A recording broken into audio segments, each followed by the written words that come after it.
Okay, thank you. First, I'd like to thank the organizing committee for letting me present our study, effect of probiotics and antibiotics on markers of gut leakage in heart failure with reduced ejection fraction. And these are results from the randomized controlled GUTHEART trial.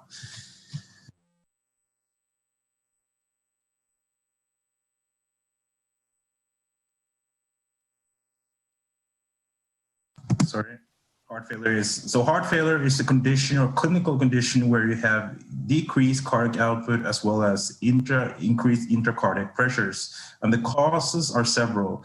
The most common causes are atherosclerotic cardiovascular disease, but also hypertension, diabetes, diseases of the heart muscle, as well as valvular heart disease. And it's a really prevalent disease. We estimate around 26 million people worldwide suffering from this disease. And this corresponds to about 1 to 2% of the Western world. And this disease is really increasing with increasing age.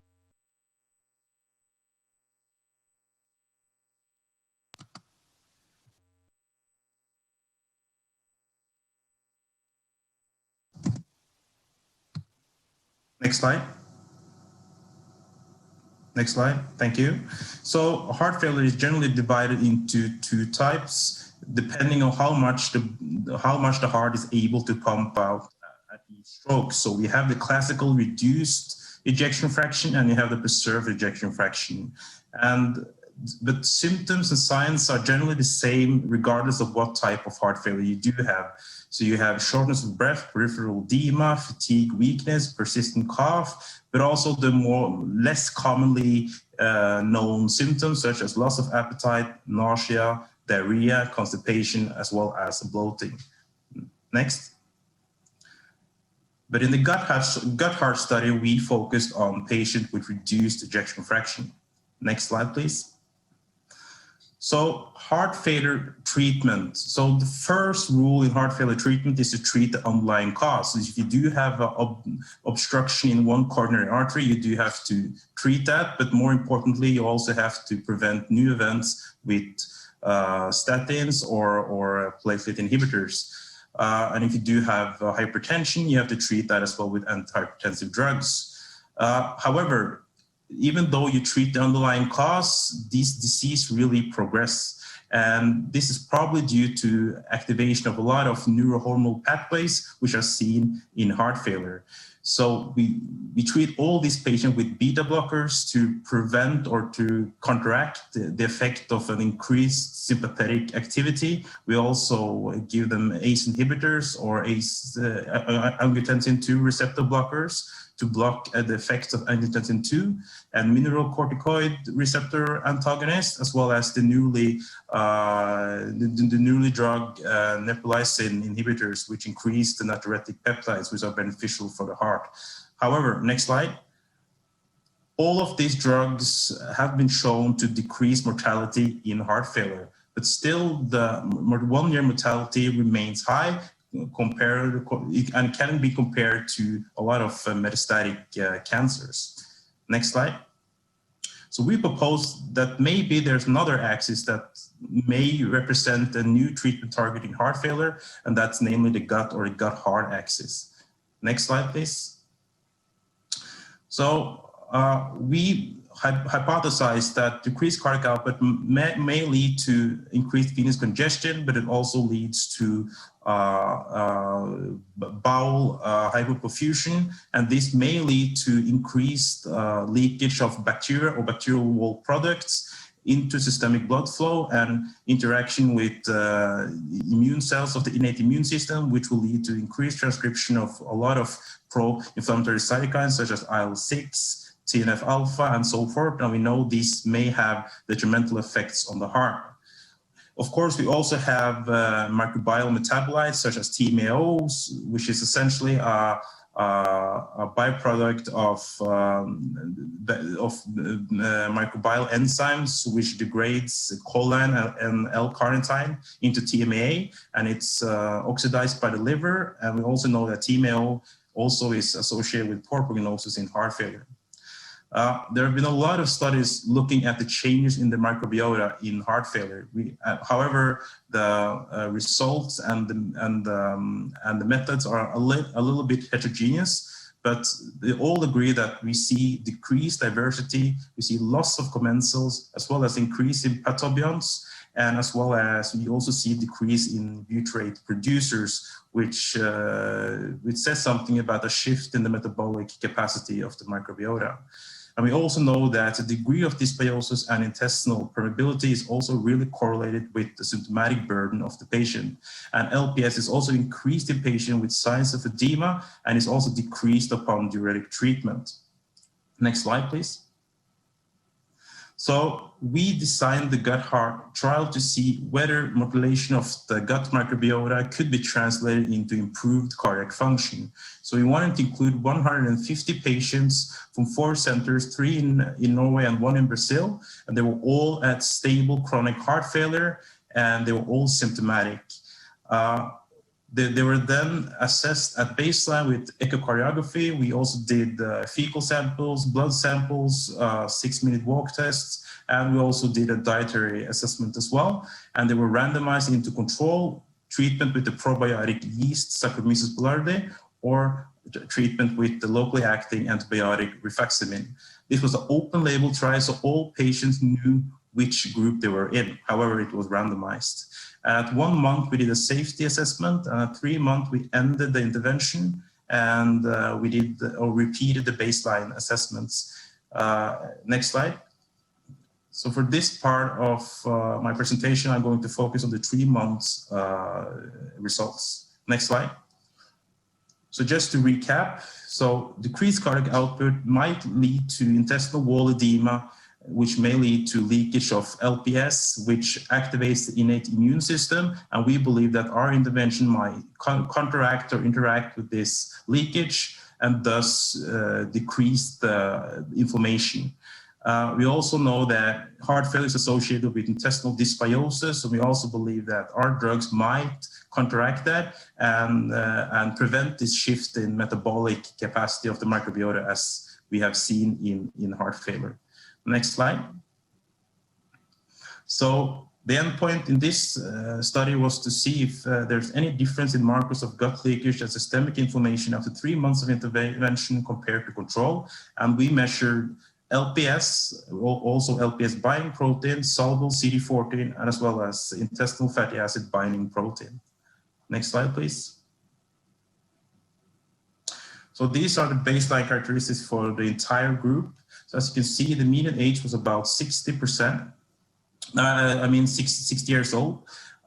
You can also see that there's a lot of comorbidities in this group.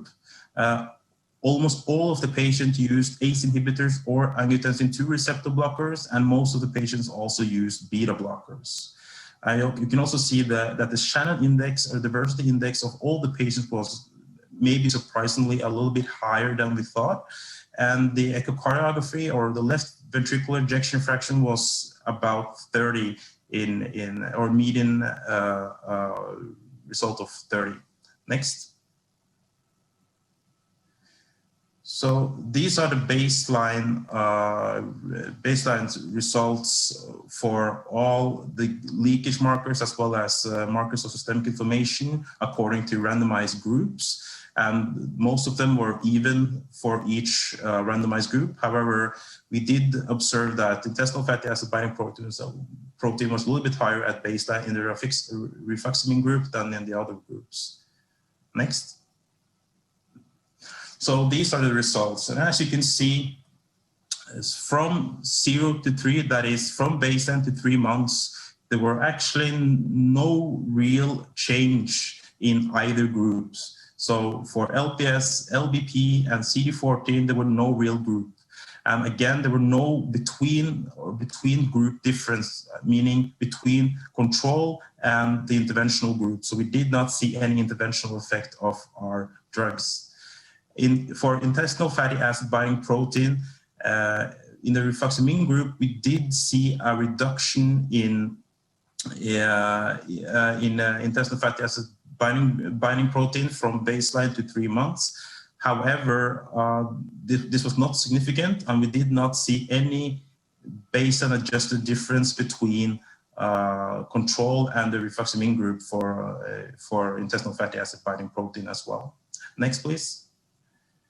And again, for all the selected markers of systemic inflammation, we did actually see a tendency of increased levels from baseline to 3 months. However, they were not significant, and we did not see any baseline adjusted difference at 3 months between control and either of the interventional groups.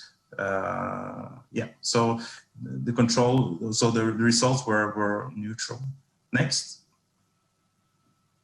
So for the more exploratory part of the study, we saw if there were any association between our gut leakage markers and markers of, or surrogate markers of cardiac function. And we did find a weak correlation between LPS binding protein and intestinal fatty acid binding protein in table A, as you can see. And not surprisingly, we also saw that markers of gut leakage were also associated with markers of systemic inflammation. And in table C, we did a binomial logistic regression model to see whether our markers could predict the likelihood of having NT-proBNP above median. And we can see that both LBP and intestinal fatty acid binding protein could predict the patient having high levels, meaning that we're more likely to have high NT-proBNP. Next. Yeah, so we combined both of the markers in a ROC curve analysis, and we found that combined LBP and intestinal fatty acid binding protein were associated with AUC of 0.7. So next slide. We conclude that 3 months intervention with rifaximin or Saccharomyces boulardii had no effect on markers of gut leakage or systemic inflammation in heart failure patients. And LBP and intestinal fatty acid binding protein were associated with cardiac function and systemic inflammation in heart failure. However, further studies are really needed to establish their role. Thank you. Thank you. I think it's Johannes' turn to talk now. Can we switch window? Thank you very much, Teji. Thank you for a nice talk and for this large and well-performed study. Perhaps surprising that you find no effect whatsoever on these markers when you use something should be as potent as a broad-spectrum antibiotic like rifaximin, but that's how it is. Any questions from the audience while we wait? So I have one question. You use LPS, but you also use LBP, LPS binding protein, as a marker of gut leakage or bacterial translocation. And this was also done in the previous study by Hedda Hol. Are these markers, or this marker in particular, specific for gut leakage, do you think, or could they represent other things? Well, regarding LPS, I do believe that LPS is quite specific for gut leakage. However, there are a lot of problems with measuring LPS in these types of study. And we believe that LPS doesn't really circulate that long in systemic blood. So measuring LPS might be a snapshot of what's really happening in the gut in regards to leakage. And we also know that not all LPS is able to elicit the immune response. In fact, most LPS is immune inhibitory or immune silent. So LPS doesn't really say that much. If you don't know what type of LPS you do have, it doesn't say that much on the inflammatory potential of gut leakage. LBP is, again, you do have a problem because it's essentially acute phase protein, and it's produced mainly by the liver, but also by cells in the lungs and other cells. So of course, LPS will increase levels of LBP, but also IL-1, IL-6 will also increase levels of LBP. So it will always be a problem to understand or to be sure if LPS is really the cause of the increased levels. And for CD14, it's even more unspecific. So it's a monocyte activation marker, basically. And of course, with gut leakage, you will have increased soluble CD14 levels. However, if high levels is associated with gut leakage, that's difficult to say. Thank you. One question from the audience. Did you do any attempts to assess if the participants who got probiotics, Saccharomyces, if they actually were colonized with the probiotics? Sorry? Did you make any attempt to assess if the participants who received the probiotic actually were colonized by probiotic, the Saccharomyces? Yeah, so that's a very good question. So we are planning to do some. We're planning to see whether they were colonized, and that's a very good question because we are actually not sure, but we haven't done it yet. We are planning to do it. Okay, thank you very much, and thank you for the talk, Deji.